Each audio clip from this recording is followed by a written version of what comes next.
Existe alguma possibilidade de alguém saber que estamos dentro de um avião em pleno voo? Perguntou Carpaccia. Nenhuma, foi a resposta. Hayford não podia afirmar com segurança, mas ninguém tinha uma pista exata para saber onde Carpaccia estava, a menos que ele houvesse cometido um erro colossal. Ao ouvir o som de uma batida na porta da cabina, Hayford desligou o botão secreto e virou-se com um olhar de indagação. Era um assessor de Carpaccia. Faça o que for possível para eliminar todas as interferências e providencie um contato em Dallas. Estaremos ao vivo, via satélite, dentro de mais ou menos 3 minutos. E o pronunciamento do potentado deve ser ouvido em qualquer lugar do mundo. Que maravilha, pensou Hayford. Buck estava falando ao telefone com Loretta quando Verna Z entrou no carro. Sentou-se ao volante e atirou uma sacola enorme no banco traseiro. Ela tremia tanto e teve dificuldade de prender o cinto de segurança. Buck desligou o telefone. Verna, você está bem? Acabei de falar com uma senhora da nossa igreja. Ela tem um quarto com banheiro privativo para você. Quando os colegas de Verna e Buck começaram a sair do pequeno estacionamento, o congestionamento de trânsito. Os maiores congestionamentos vinham das pontes que atravessavam a pista onde o bloqueio terminava. E aqueles que estavam no meio do trânsito tinham de esperar sua vez para prosseguir. Motoristas irados tentavam obstruir a passagem. Buck não podia censurá-los. Teria feito a mesma coisa se estivesse no lugar deles. Ele havia armazenado o número do telefone do Range Rover e continuava a apertar o botão de rediscagem sempre que podia. Todas as vezes que ouviu o início da mensagem, abre aspas, a pessoa com quem você deseja falar, fecha aspas, ele desligava e tentava novamente. Pouco antes de iniciar a aterrissagem em São Francisco, Hayford aproximou-se de Amanda. Vou deixar aquela porta aberta e fazer você sair deste avião o mais rápido possível, ele disse. Não quero esperar pela checagem pós-voo ou coisa parecida. Não se esqueça, é muito importante que seu voo parta antes deste. Mas por que, Ray? Confia em mim, Amanda. Você sabe que tenho as melhores das intenções. Assim que puder, ligue para seu telefone celular universal e me informe se Chloe e Buck estão bem. Buck saiu da nova rodovia expressa e dirigiu por vias marginais durante mais de 1 hora até chegar a Evanston. Quando ele pegou a rodovia Sheridan, que parecia paralela ao lago, constatou que ela estava bloqueada. Mas não havia guardas de trânsito por ali. Aparentemente, todos os policiais e técnicos de emergência estavam atarefados. Buck foi tentado a avançar em direção aos cavaletes, mas não quis fazer isso com o carro de Verna. Desceu e afastou um dos cavaletes, o suficiente para poder passar. Desceu e afastou um dos cavaletes, o suficiente para poder passar. Pensou em me deixar o cavalete fora do lugar, mas alguém gritou de um prédio de apartamentos. Ei, o que está fazendo? Buck olhou para cima e acenou na direção de onde vinha a voz. Imprensa! Ele gritou. Tudo bem, prossiga. Tentando agir do modo mais natural possível, Buck saiu lentamente do carro e recolocou o cavalete no lugar antes de prosseguir. Avistou um carro de polícia com as luzes piscando e alguns homens uniformizados na calçada. Ele ligou o pisca-alerta do carro e foi em frente. Ninguém interceptou o caminho. Ninguém sequer apontou-lhe uma lanterna. Para Buck, parecia que todos haviam entendido que se ele entrara em uma área proibida e prosseguia com tanta confiança, era sinal de que tinha certeza do que estava fazendo. Ele mal podia acreditar que estava prosseguindo com tanta facilidade. Enquanto todas as vias de acesso à rodovia Sheridan permaneciam bloqueadas. A dúvida agora era se ele conseguiria encontrar a Lakeshore Drive. Frustração era uma palavra muito suave para expressar o que Rayford sentia quando pousou o Condor 216 em São Francisco e taxiou em direção a um terminal particular. Lá estava ele, realizando a tarefa indesejável de transportar o anticristo para onde ele desejasse ir. Carpaccia acabara de pronunciar as mentiras mais deslavadas para o mundo inteiro em uma única transmissão via rádio. Hayford sabia, sem sombra de dúvida, que logo após a decolagem rumo à Nova Babilônia, São Francisco seria devastada pelo ar da mesma maneira que Chicago. O povo morreria. As empresas e indústrias sucumbiriam. Os centros de transportes seriam destruídos, inclusive aquele aeroporto. A primeira providência de Rayford era tirar Amanda daquele avião e daquele aeroporto fazendo-a seguir para a área de Chicago. Ele não quis sequer aguardar que a rampa fosse engatada ao lado de fora. Ele mesmo abriu a porta e abaixou a escada em direção à pista. Fez um sinal para que Amanda se apressasse. Carpathia disse-lhe algumas palavras de despedida, enquanto ela passava rapidamente por ele. Hayford sentiu um alívio ao ver que ela simplesmente agradeceu e não parou. O pessoal de terra acenava para Hayford, tentando fazê-lo suspender a escada. Ele gritou: "Temos uma passageira que precisa pegar um voo de conexão." Hayford abraçou Amanda e sussurrou: "Conversei com a torre. Há um voo para Milwaukee partindo de um portão no final deste corredor em menos de 20 minutos. Faça o possível para pegá-la." Ele beijou-a e ela desceu as escadas correndo. Hayford avistou o pessoal de terra, aguardando que ele suspendesse a escada para que a rampa pudesse ser colocada na posição correta. Ele tinha um motivo muito importante para... "Posso ir agora? Não garantimos que você vai passar pelos guardas da Avenida Michigan." "Vou tentar. Você tem sorte por estar portando essa autorização. Espero que ela seja verdadeira, para o seu próprio bem." Hayford não podia mais retardar a entrada dos tripulantes, e muito menos fingir que não os vira. Suspendeu a escada como se estivesse preparando a aeronave para receber a rampa, mas deixou-a um pouco fora do lugar.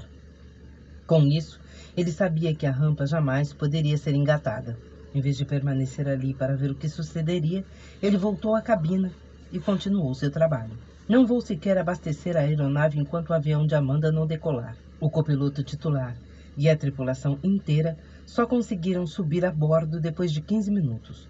Todas as vezes que o pessoal de terra informava pelo rádio que a aeronave já podia ser abastecida, Hayford dizia que ainda não terminara seu trabalho. Finalmente, um funcionário exasperado gritou pelo rádio: "Qual o motivo de tanta demora, chefe?" "Disseram que este era um avião VIP e que o serviço devia ser rápido." "Você está mal informado. Este é um avião de carga e é novo. Tivemos um problema na cabina e estamos trocando a tripulação. Aguarde um pouco. Não ligue para cá. Nós ligaremos para você." 20 minutos mais tarde, Hayford deu um suspiro de alívio ao constatar que o avião de Amanda já estava a caminho de Milwaukee. Agora ele podia mandar reabastecer a aeronave, cumprir todos os requisitos e preparar-se para o longo voo sobre o Pacífico. "Bela aeronave, não?" disse McCollum, examinando a cabina. "Bela aeronave", concordou Hayford. "Tive um dia muito cansativo, Mac. Gostaria de tirar uma soneca depois de estarmos na rota certa." "O prazer é todo meu, capitão. Você pode dormir a noite inteira que eu cuidarei de tudo." "Quer que eu acorde você quando iniciarmos a descida?" "Não vou ficar descansado se sair da cabina", disse Hayford. "Você pode precisar de mim. Estarei aqui." De repente, Buck se deu conta de que estava correndo um enorme risco. Não levaria muito tempo para Vernazi descobrir que, pelo menos em uma ocasião, ele participara ativamente das atividades da Igreja Nova Esperança. Ele havia sido muito cuidadoso para não assumir uma função de líder na igreja, não falar em público, nem ser conhecido por muitos crentes. Agora, uma de suas funcionárias, uma inimiga de longa data, tomaria conhecimento de algo que poderia arruiná-lo, até mesmo pôr sua vida em risco. Resolveu ligar para a casa de Loretta pelo telefone de Verna. "Loretta?" ele disse. "Preciso falar com Verna. Ela está um pouco perturbada", disse Loretta. "Espero que você esteja orando por esta moça." "Com certeza", disse Buck. "Como estão indo?" "Estamos indo bem. Como se poderia esperar de duas pessoas completamente estranhas, uma para a outra", respondeu Loretta. "Estou contando minha história a ela. Imaginei que você gostaria que eu fizesse isso." Após silenciar por alguns instantes, Buck disse: "Quero falar com ela, por favor, Loretta." Loretta chamou Verna. Buck foi direto ao assunto. "Verna, você vai precisar de um carro novo." "Ah, não, Cameron, o que aconteceu?" "Apenas um pneu furado, Verna, mas vai ser impossível consertá-lo nos próximos dias. Eu acho que não vale a pena você se preocupar com esse carro." "Muito obrigado. Que tal substituí-lo por um carro melhor?" "Não tenho condições de contra-argumentar", ela resmungou. "Prometo, Verna, vou abandonar seu carro. Existe alguma coisa dentro dele que você precise?" "Não me lembro de nada." "Há uma escova de cabelo no porta-luvas. Gosto muito dela." "Verna, isso parece uma bobagem diante de tudo o que está acontecendo. Nenhum documento, coisas pessoais, dinheiro escondido ou algo semelhante?" "Não. Faça como achar melhor. Só não quero ter problemas por causa disso. Vou dizer aos policiais que Quando eles julgarem necessário, poderão rebocar o carro para qualquer ferro velho e negociar com o pessoal de lá o preço da taxa de reboque. Cameron, cochichou Verna. Esta senhora é estranha, meu amigo. Não tenho tempo para discutir esse assunto agora, Verna. Mas dê-lhe uma chance. Ela é uma pessoa meiga e está abrigando você. Você não entendeu. Eu não estou falando mal dela. Só estou dizendo que ela tem ideias estranhas. Enquanto subia a ladeira para chegar à Avenida Michigan, Buck decidiu cumprir a promessa feita a Loretta de que oraria por Verna. Como seria essa oração? Ele não sabia. Ou ela se torna crente, ou eu estou morto. Ao avistar as dezenas de edifícios bombardeados ao longo da Avenida Michigan e por quase toda Magnificent Mile, Buck não pôde deixar de lembrar-se de sua experiência em Israel, quando aquele país foi atacado pela Rússia. Ele podia imaginar o som das bombas e do calor das labaredas, mas naquela ocasião a Terra Santa havia sido milagrosamente salva. Agora não havia nenhuma intervenção. Buck apertou o botão de rediscagem do telefone de Verna, esquecendo-se de que sua última ligação havia sido para a Loretta e não para o telefone celular do Range Rover. Quando percebeu que não havia aquela costumeira mensagem, abre aspas, a pessoa com quem você deseja falar, fecha aspas, Buck orou para que Chloe atendesse. Mas quem atendeu foi Loretta, e ela não sabia o que dizer. Alô? Alguém na linha? Desculpe-me, Loretta, ele disse. Disquei o número errado. Foi bom você ter ligado, Buck. Verna está querendo falar com você. Sobre o quê? É melhor que ela te explique. Cameron. Telefonei para o escritório, disse Verna. Alguns funcionários ainda estão lá, cuidando das coisas e prometendo trancar tudo quando forem embora. Há alguns recados para você. De Chloe? Não, sinto muito. Havia um do Dr. Rosenwagen de Israel. O outro era de um homem que disse ser seu sogro. E há um terceiro, de uma tal senhora White, pedindo que você vá buscá-la no Mitchell Field, em Milwaukee, à meia-noite. Senhora White? Pensou Buck. É a esperta da Amanda tentando ocultar nosso parentesco. Obrigada, Verna, já entendi. Cameron, como você vai buscar alguém em Milwaukee sem carro? Ainda tem algumas horas para pensar. Neste momento, ter tanto tempo assim até parece uma extravagância. Loretta ofereceu o carro dela desde que eu queira dirigi-lo, disse Verna. Espero não ser necessário, disse Buck. De qualquer forma, obrigado. Se eu precisar, eu ligo para você. Em pé, no meio do caos. Buck não se sentia um jornalista naquele momento. Ele deveria estar absorvendo tudo, gravando na memória, fazendo perguntas ao pessoal que comandava os trabalhos, mas ninguém parecia estar comandando. Todos estavam trabalhando, e Buck não se preocupava em transformar tudo aquilo em uma reportagem. Sua revista e todos os principais veículos de informação eram controlados por Nicolé Carpathia, ou melhor, eram de propriedade dele. Por mais que ele lutasse para manter a situação sob controle, tudo parecia ter sido engendrado pelo impostor Moore. Pior ainda, Carpathia era bom nisso. Evidentemente tinha de ser. Fazia parte de sua natureza. Buck detestava a ideia de estar sendo usado para divulgar propaganda e mentiras de que o povo estava feliz. Mas, acima de tudo, naquele momento, exatamente ali, ele não estava preocupado com mais nada a não ser Chloe. Um pensamento passou-lhe pela cabeça de que poderia perdê-la. Ele sabia que a veria novamente no final da tribulação. Mas será que teria forças para prosseguir sem ela? Chloe tornara-se o centro de sua vida, ao redor do qual tudo girava. Durante o curto período em que estiveram juntos, ela havia sido tudo o que ele esperava de uma esposa. Era verdade que eles estavam ligados por uma causa em comum que os fazia deixar de lado coisas e fatos insignificantes que pareciam atrapalhar a vida de muitos casais. Mas ele percebeu que ela nunca seria uma mulher rancorosa e rabugenta. Ela era altruísta e meiga. Confiava nele e dava-lhe todo o apoio possível. Ele não desistiria até encontrá-la, e jamais pensaria que ela estava morta, a não ser que o pior tivesse acontecido. Buck discou o número do telefone do Range Rover. Quantas vezes ele já havia feito isso? Já sabia de cor o que aconteceria. Quando ele ouviu o sinal de ocupado, seus joelhos quase dobraram. Teria discado o número certo? Havia sido necessário discar novamente porque o botão de rediscagem ligaria para a casa de Loretta. Ele parou de repente, na calçada, vendo só destruição à sua volta. Com os dedos tremendo, discou novamente o número e apertou o fone contra o ouvido. Abre aspas. A pessoa com quem você deseja falar, fecha aspas. Buck praguejou e segurou o telefone de Verna com tanta força que quase o quebrou. Deu um passo à frente e esticou o braço para trás, como se fosse arremessar aquele aparelho contra a parede. Quase chegou a fazer isso, mas desistiu, imaginando que seria a coisa mais estúpida que podia fazer. Balançou a cabeça ao pensar na palavra que brotou em seus lábios ao ouvir aquela maldita gravação. Isso quer dizer que minha velha índole ainda está debaixo da superfície. Ele pensou. Buck estava furioso consigo mesmo. Por que razão, naquelas terríveis circunstâncias, ele teria discado um número errado? Apesar de saber que ouviria a gravação novamente, ele apertou o botão de rediscagem. Agora a linha estava ocupada. Seria algum defeito? Alguma brincadeira de mau gosto? Ou seria alguém em algum lugar qualquer tentando usar aquele telefone? Não havia garantia de que fosse Chloe. Podia ser qualquer pessoa. Podia ser um policial. Podia ser uma atendente de emergência. Podia ser alguém que a encontrara nos escombros do Range Rover. Não. Ele não queria acreditar nisso. Chloe estava viva. Chloe estava tentando ligar para ele. Mas para onde ela ligaria? Não havia ninguém na igreja. E pelo que ele sabia, não havia mais ninguém no escritório do semanário Comunidade Global. Será que Chloe tinha o número do telefone de Loretta?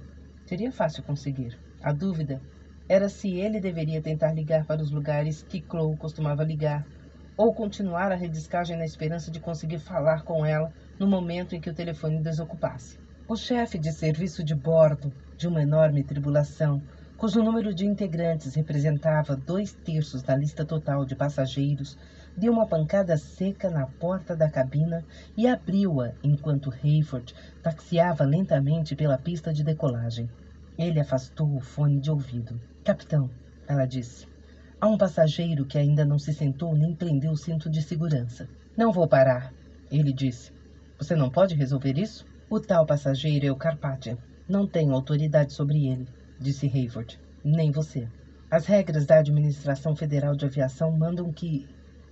Se você ainda não sabe, essa tal de, abre aspas, administração, fecha aspas, não significa mais nada. Tudo agora é global. E Carpathian está acima do global. Se ele não quiser se sentar, que fique em pé. Já fez o comunicado e você já deu as instruções, certo? Certo. Então volte ao seu lugar. Prenda o cinto e deixa que o potentado cuide de si. O senhor é quem sabe, capitão. Mas se esta aeronave for tão possante quanto um 757, eu não gostaria de estar em pé quando o senhor acelerar. Mas Hayford já havia recolocado os fones de ouvido e estava posicionando a aeronave para a decolagem. Enquanto aguardava instruções da torre, ele deslizou a mão por baixo da poltrona e apertou o botão secreto. Alguém estava perguntando a Carpathian se ele não gostaria de se sentar. Hayford notou que McCollum olhava para ele com um ar de indagação, como se tivesse ouvido alguma coisa pelo seu aparelho que ele próprio não ouvira. Hayford soltou rapidamente o botão e ouviu McCollum dizer: A autorização já foi dada, capitão.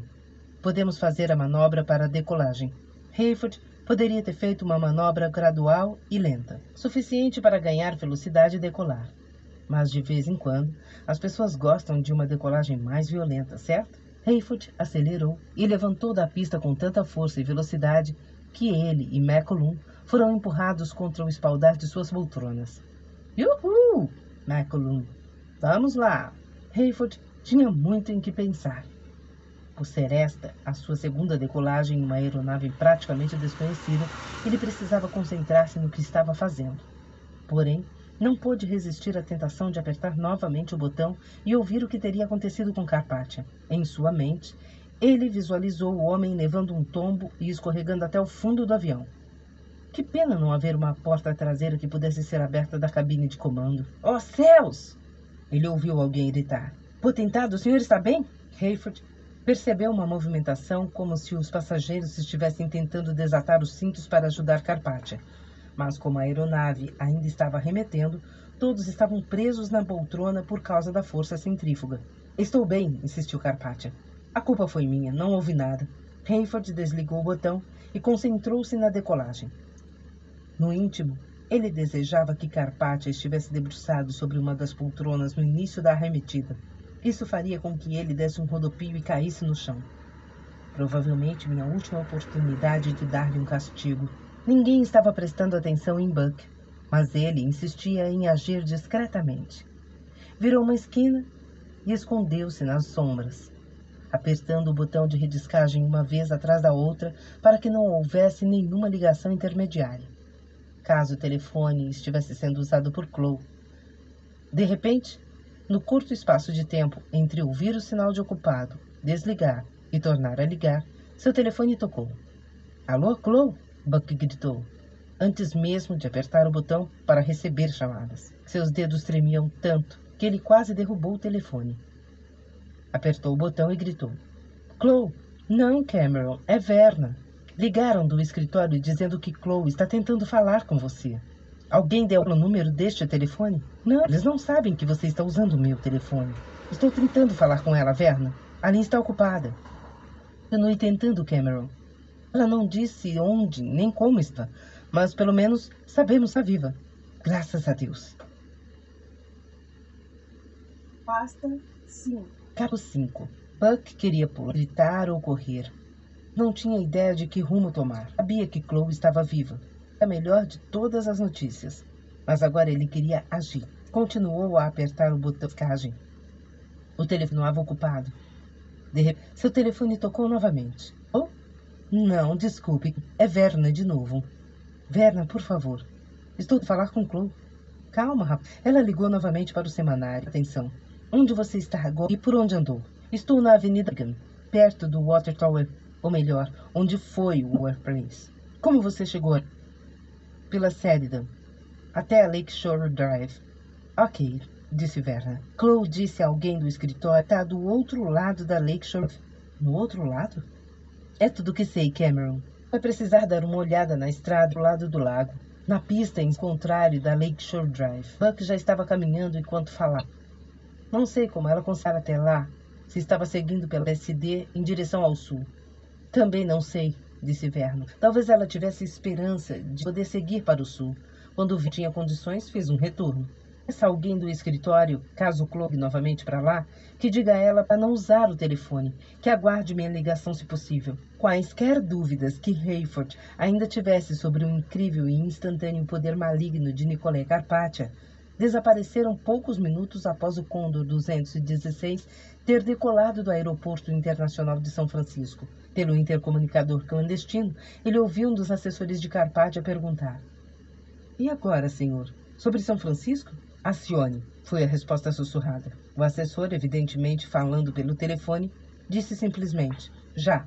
Olhem pela janela daquele lado, disse Carpathia com um tom de euforia na voz. Vejam. Hayford foi tentado virar a aeronave para poder ver também, mas isso era algo que preferia esquecer a gravar aquela imagem na memória. Ele e McCollum olharam um para o outro. De repente, ouviram pelo fone de ouvido os gritos que vinham da torre de controle. Abre aspas. Socorro! Socorro! Estamos sendo atacados pelo ar. Fecha aspas. O abalo interrompeu as comunicações, mas Hayford sabia que as bombas arrancariam a torre inteira do chão, mais o restante do aeroporto e talvez uma parte das circunvizinhanças. Hayford não sabia por quanto tempo mais suportaria ser o piloto do demônio. Buck estava em razoável boa forma para um homem que entrara na casa dos 30 anos. Mas, naquele momento, suas articulações doíam e o ar lhe faltava nos pulmões, enquanto corria pela Avenida Chicago no sentido leste em direção ao lago. Até que ponto Chloe poderia ter ido antes de fazer o retorno? Ela teve de fazer o retorno. Caso contrário, como poderia ter ido parar daquele lado? Quando ele finalmente chegou à LSD, não havia carros na estrada.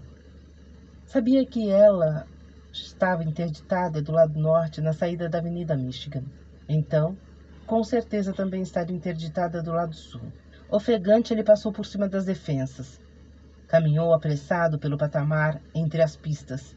Ouviu os cliques das mudanças de luzes do semáforo e atravessou correndo para o outro lado. Seguiu em direção ao sul, sabendo que Chloe estava viva, mas desconhecendo o que encontraria pela frente. Supondo que Chloe não estivesse correndo risco de perder a vida, a grande pergunta agora era se aqueles comentários impressos de Bruce, ou pior ainda, o computador, teriam caído em mãos erradas. Com certeza, algumas partes daquela narrativa deixavam claro que Bruce acreditava que Nicolai Carpathia era o anticristo.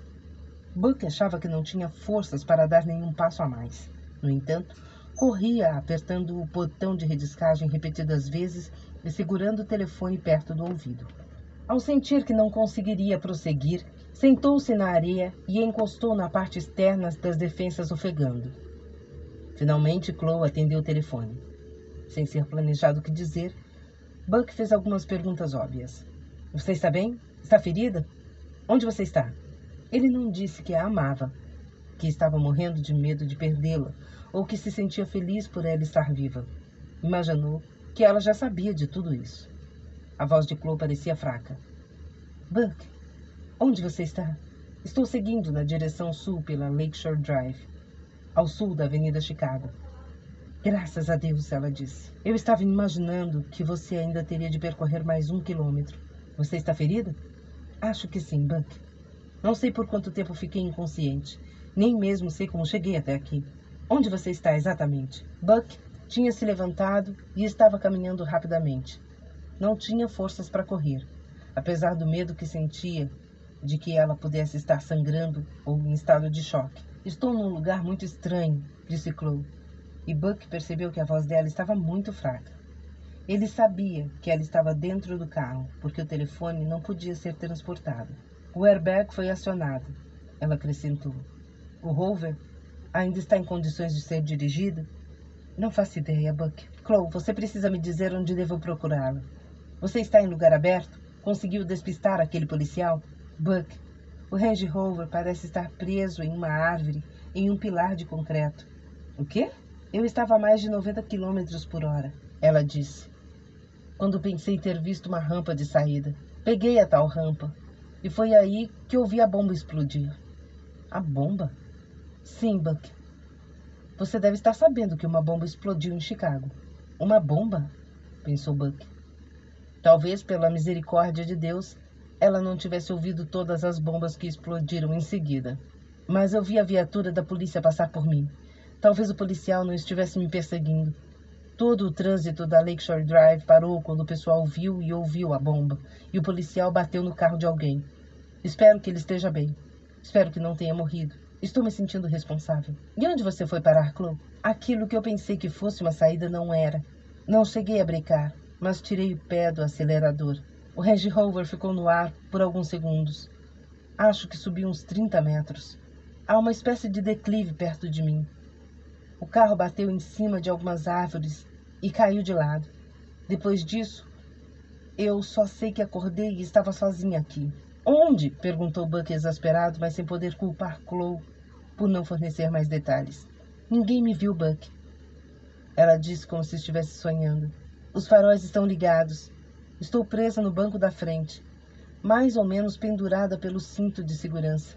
Posso alcançar o espelho retrovisor. Vi carros passando, correndo, e depois não vi mais nenhum. Não vi mais luzes de emergência, nada, nada. Não há ninguém perto de você? Ninguém. Tive de desligar o carro e depois ligar novamente para que o telefone funcionasse. Estava orando para que você viesse me procurar, Buck. Ela parecia prestes a cair no sono. Fique na linha, Chloe. Não fale, mas apenas fique na linha para que eu não perca seu paradeiro. As únicas luzes que Buck via eram os pisca-piscas dos carros de emergência bem distantes, mais próximos ao centro da cidade. Focos de incêndio aqui e ali, e algumas pequenas luzes dos barcos no lago. A Lakeshore Drive estava completamente escura. As únicas luzes vinham do setor norte, onde ele avistara os pisca-piscas dos carros. Ele passou por uma curva longa e semicerrou os olhos para conseguir enxergar a distância. Pela fraca luz da lua, ele pensou ter visto uma defensa rasgada, algumas árvores e um pilar de concreto. Um dos que sustentavam uma passagem subterrânea para chegar à praia. Ele caminhou lentamente e parou para olhar. Achou que estava a pouco menos de 200 metros do local. Chloe? Disse ele ao telefone. Nenhuma resposta. Chloe, você está na linha? Ele ouviu um suspiro. Sim, Buck. Mas não estou me sentindo bem. Você tem condições de acender os faróis? Posso tentar. Tente, mas cuidado para não se machucar. Vou tentar empurrar o corpo para cima, segurando no volante. Buck ouviu um gemido de dor. De repente, à distância, ele avistou os faróis brilhando na areia em uma estranha posição vertical. Já vi você, Chloe. Aguente firme. No entender de Rayford, McCollum achava que ele estava dormindo. Esticado na poltrona do piloto, com o queixo encostado no peito, ele respirava pausadamente. Porém, continuava com o fone de ouvido ligado e a mão esquerda apertando o botão oculto. Carpathia conversava em voz baixa, imaginando que ninguém da tripulação estivesse ouvindo seus segredos. Eu estava tão eufórico e com tantas ideias na cabeça, disse o potentado, que não consegui permanecer sentado. Espero não precisar mostrar o lugar que machuquei. Seus lacaios cairiam na gargalhada. Acharam graça só porque a piada partiu do patrão, pensou Rayford. Temos muitas coisas para conversar, muitas coisas para fazer, prosseguiu Carpathia. Quando nossos compatriotas se juntarem a nós em Bagdá, começaremos a trabalhar imediatamente. A destruição do aeroporto de São Francisco e de grande parte da área da Bahia já havia sido noticiada. Rayford viu medo nos olhos de McCollum. Talvez o copiloto se sentisse mais confiante se soubesse que seu patrão, Nicolai Carpathia, tinha e teria todo o controle nas mãos durante os próximos anos. De repente, Rayford ouviu a voz inconfundível de Leon Fortunato. Potentado? Ele sussurrou. O senhor não acha que vamos precisar de substitutos para Hernandes, Halliday e para sua noiva? Rayford endireitou-se na poltrona. Seria possível. Será que eles já teriam eliminado os três? E por que eliminar Hattie Durham? Ele se sentia responsável por ela ter se tornado funcionária de Carpathia, amante dele e futura mãe de seu filho. Por que Carpathia não queria casar-se com ela? Por que ele não queria um filho? Então, por que demonstrara tanto entusiasmo quando Reid comunicou a novidade a Rayford e Amanda? Carpathia estava rindo. Por favor, não inclua a Sra. Durham na mesma categoria de nossos saudosos amigos. Hernandes era indispensável. Halliday foi uma necessidade temporária. Vamos substituir Hernandes, mas não devemos nos preocupar com a substituição de Halliday. Ele foi útil na ocasião. Pedi que você substituísse Hattie, porque o trabalho era muito complicado para ela. Quando a contratei, eu já sabia de suas limitações, mas precisava de uma assistente, e queria que fosse ela. Agora, vou usar a desculpa da gravidez para afastá-la do escritório. O senhor quer que eu cuide desse assunto? Perguntou Fortunato. Eu mesmo vou dizer a ela, se é isso que você está querendo dizer, respondeu Carpathia. Eu gostaria que você me conseguisse uma nova equipe de secretárias. Rayford lutou para não se descontrolar. Não queria que McCollum percebesse. Ninguém podia saber que Rayford estava ouvindo aquela conversa. Mas, agora, ele estava ouvindo coisas que jamais quis ouvir. Talvez fosse útil tomar conhecimento dessas coisas. Talvez servissem para o comando de tribulação. Porém, a vida agora quase não valia mais nada. Em questão de horas, ele perdera Hernandes, que acabara de conhecer, e Earl Halliday, um velho amigo e conselheiro. Havia prometido a Earl que se comunicaria com sua esposa caso alguma coisa acontecesse. Ele não esperava por isso. Rayford desligou o intercomunicador e ligou o botão que lhe permitia falar com seu copiloto pelos fones de ouvido. Acho que vou descansar um pouco em meu alojamento, ele disse. McCollum assentiu e Rayford saiu da cabina dirigindo-se a seu alojamento, que era muito mais requintado que o antigo Comunidade Global 1, agora destruído. Tirou os sapatos e deitou-se de costas. Pensava em Earl, pensava em Amanda, pensava em Chloe Book e estava preocupado. Tudo começara com a morte de Bruce. Rayford virou-se de lado. Enterrou o rosto nas mãos e chorou. Quantas pessoas queridas ele poderia ter perdido só naquele dia? O Range Rover estava preso entre o tronco e os galhos mais baixos de uma árvore enorme e um pilar de concreto. Desligue os faróis, meu bem, gritou Buck. É melhor não chamarmos a atenção de ninguém. As rodas do carro estavam prensadas contra o pilar, e Buck não entendeu como a árvore conseguia sustentar o peso. Ele precisou subir na árvore para enxergar através do vidro da porta do motorista. Você tem condições de alcançar a ignição? Ele perguntou. Sim, tive de desligar o carro porque as rodas estavam girando contra o pilar. Então dê meia volta na chave e abaixe o vidro para que eu possa ajudar você. Chloe parecia estar perturbada, presa apenas pelo cinto de segurança. Não sei se vou conseguir alcançar o botão do vidro daquele lado. Você é capaz de soltar o cinto sem se machucar? Vou tentar, Buck, mas estou toda machucada. Não sei se fraturei algum osso e nem sei dizer qual. Tente passar o braço ao redor de seu corpo e soltar o cinto. Depois, apoie-se no vidro do lado do passageiro e abaixe este aqui. Mas Chloe estava tão enrolada no cinto que só conseguiu virar o corpo e dar meia volta na chave de ignição. Empurrou o corpo com a mão direita para alcançar o botão e levantar o vidro. Quando ele se abriu, Buck tentou segurá-la com as duas mãos. Eu estava preocupado demais com você, ele disse. Eu também, disse Chloe. Acho que me machuquei mais do lado esquerdo. Devo ter fraturado o tornozelo, torci o pulso e sinto muita dor no joelho e no ombro do lado esquerdo. Faz sentido pelo que estou vendo, disse Buck. Será que não vai doer muito se eu segurá-la desta maneira para que você possa firmar o pé em bom estado no vidro do lado do passageiro? Buck debruçou-se na janela do Range Rover e esticou o corpo para colocar um dos braços sobre o braço direito de Chloe e passar o outro ao redor da cintura dela. Conseguiu levantá-la assim que ela soltou o cinto de segurança. Ela era pequena e delicada, mas sem ter onde se apoiar ou se segurar, Buck tinha receio de derrubá-la. Chloe conseguiu soltar o pé, que estava preso debaixo do painel, e levantou o corpo devagar. Agora seus pés estavam apoiados na porta do passageiro e a cabeça perto do volante. Você está perdendo sangue? Acho que não. Espero que não tenha havido hemorragia interna. Buck, tenho certeza de que já teria morrido se tivesse havido hemorragia interna. Então quer dizer que posso tentar tirá-la daí? Por pior que seja, Buck, quero sair daqui. A porta pode ser aberta para que você possa me ajudar a sair do carro? Antes preciso fazer-lhe uma pergunta. É assim que você imaginou que seria sua vida de casado? Eu lhe compro carros caríssimos e você os destrói logo no primeiro dia. Em situação normal, isso até poderia ser engraçado. Me desculpe. Buck orientou Chloe para que ela usasse o pé e o braço em bom estado para apoiar-se e empurrar o corpo enquanto ele abria a porta. A parte de baixo da porta raspou no pilar. Para surpresa de Buck, o carro havia sofrido poucas avarias pelo que ele conseguiu enxergar naquele local escuro. Deve haver uma lanterna no porta-luvas, ele disse. Chloe entregou a Buck e acendeu a lanterna e examinou a parte externa do carro. Os pneus estavam bons. Havia um pequeno amassado na grade da frente, mas nada sério. Ele desligou a lanterna e colocou-a no bolso.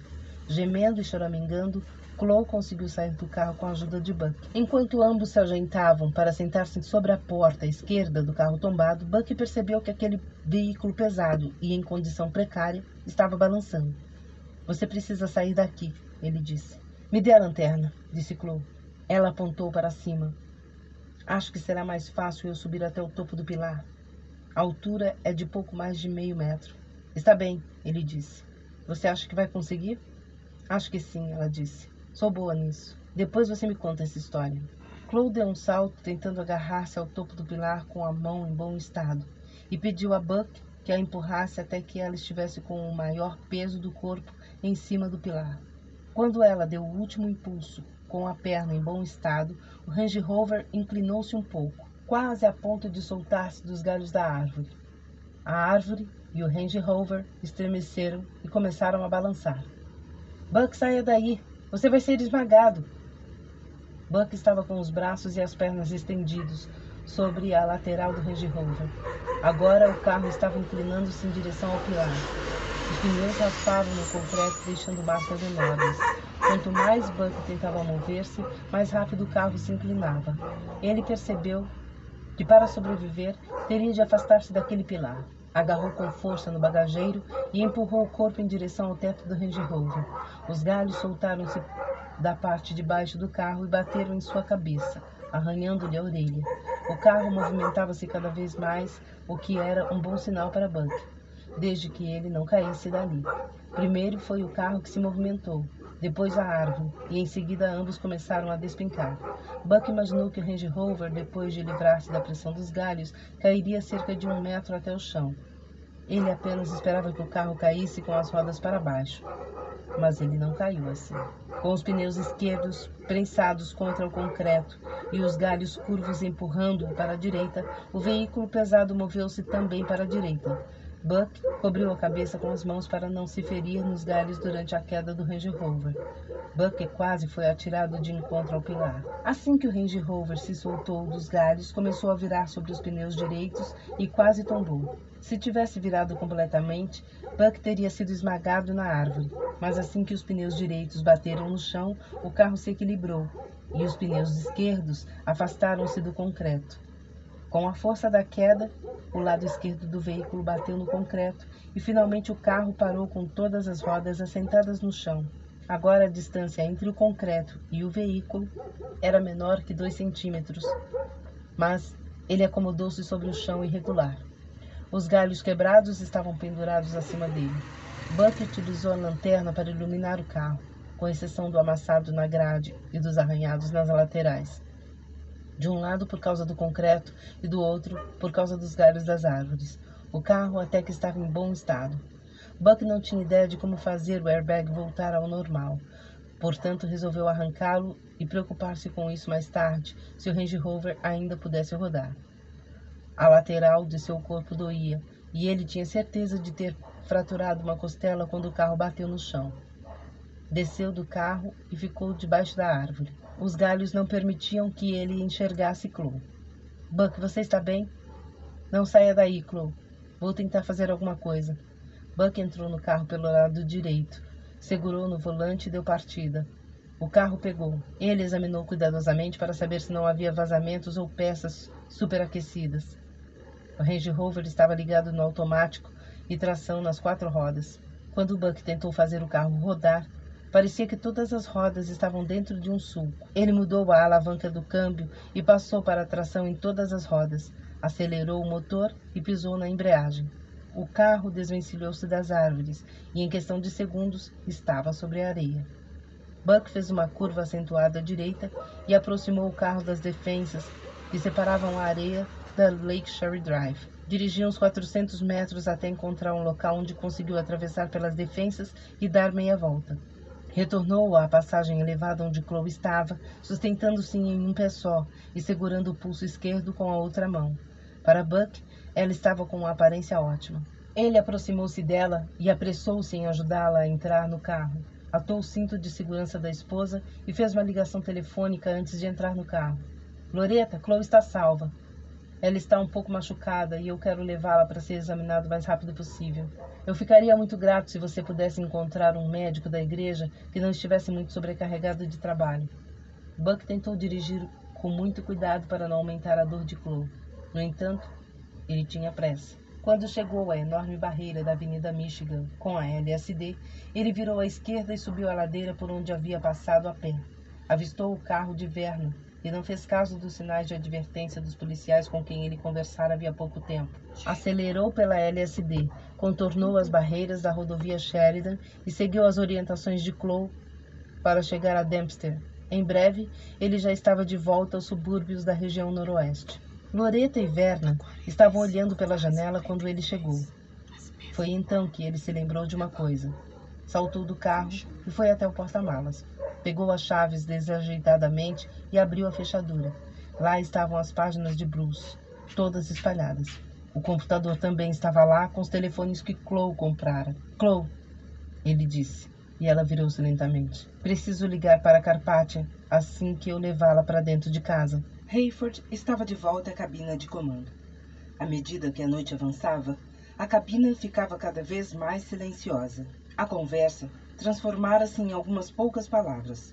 Os dignatários estavam bem alimentados pela tripulação e Hayford teve a impressão de que estavam se preparando para o trabalho longo e difícil que tinham pela frente. Hayford despertou sobressaltado e imaginou que seu dedo havia escorregado do botão secreto. Apertou novamente, mas não ouviu nada. De qualquer forma, já ouvira mais do que desejava. Decidiu estender as pernas. Quando voltou ao compartimento dos passageiros para assistir a programação em uma das TVs que estavam no fundo da aeronave, ninguém lhe deu atenção, a não ser Carpathia. Alguns estavam cochilando e outros sendo atendidos pelos tripulantes, que limpavam as bandejas e providenciavam travesseiros e cobertores. Carpathia balançou a cabeça afirmativamente, sorriu e acenou para Hayford. Como ele pode fazer isto? Perguntou Hayford a si mesmo. Bruce disse que o anticristo só seria incorporado por Satanás na metade do período da tribulação, mas com certeza Carpathia já é a encarnação do mal. Hayford não podia deixar transparecer que conhecia a verdade, apesar de Carpathia estar ciente de suas crenças cristãs. Hayford limitou-se a fazer um movimento afirmativo com a cabeça e prosseguiu. A TV mostrava reportagens ao vivo do mundo inteiro. As profecias da Bíblia se cumpriam. Este era o cavalo vermelho do Apocalipse. A seguir, viriam mortes por causa da fome e pragas, até que 1/4 da população da Terra, que sobrou após o arrebatamento, fosse eliminada. O telefone celular universal de Hayford vibrou em seu bolso. Poucas pessoas conheciam seu número. Graças a Deus pela tecnologia, ele pensou. Não queria que ninguém o ouvisse. Caminhou sorrateiramente até o fundo do avião e ficou perto de uma janela. A noite estava tão negra quanto a alma de Carpathia. Hayford Seal, ele disse. Papai, Chloe! Graças a Deus, Chloe. Você está bem? Sofri um pequeno acidente de carro, papai. Só queria dizer-lhe que você salvou a minha vida novamente. Como assim? Recebi o recado que você deixou no The Drake, ela disse. Se eu tivesse perdido tempo indo até nosso quarto, provavelmente não estaria aqui. E Brooke? Ele está bem? Ele está ótimo. Não teve tempo de retornar a ligação de um certo sujeito e está tentando fazer isto neste momento. Agora preciso desligar, disse Hayford. Voltaria a ligar para você. Hayford caminhou de volta à cabina, tentando não demonstrar pressa. Ao passar por Fortunato, viu que ele estava entregando o fone para Carpathia. Williams, de Chicago, ele disse. Até que enfim. Carpathia fez uma careta ao ver a reação exagerada de Leon. Quando Hayford já estava perto da cabina, ouviu Carpathia dizer entusiasmado. Cameron, meu amigo, eu estava preocupado com você. Hayford acomodou-se rapidamente na poltrona e ajeitou os fones de ouvido. McCollum olhou para ele com um ar de curiosidade, mas Hayford não lhe deu atenção. Fechou os olhos e apertou o botão secreto. Estou curioso a respeito da cobertura jornalística. Carpathia estava dizendo.